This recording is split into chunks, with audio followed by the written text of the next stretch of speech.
Cette ancienne fleuriste ne tient pas en place. Il faut dire qu'Eliane ne manque pas d'idées.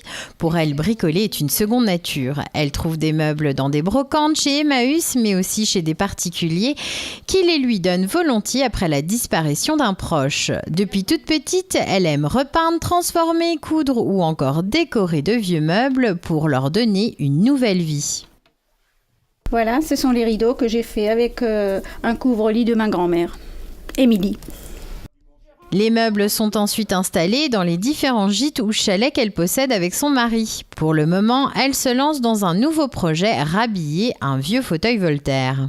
Je récupère un peu des toiles de jute que je ramasse dans des maisons de jardin, terre-jardin.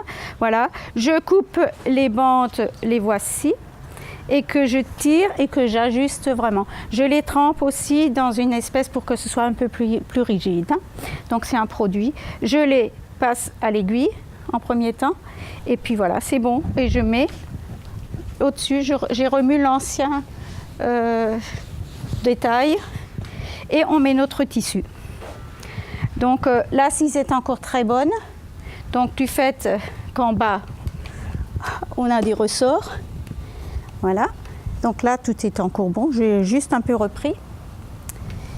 Et puis on va attaquer.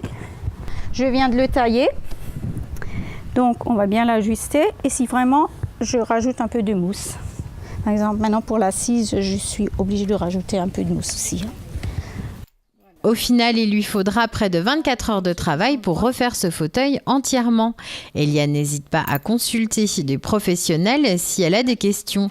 Elle explique volontiers qu'aujourd'hui, avec Internet, il est possible de recycler n'importe quel meuble.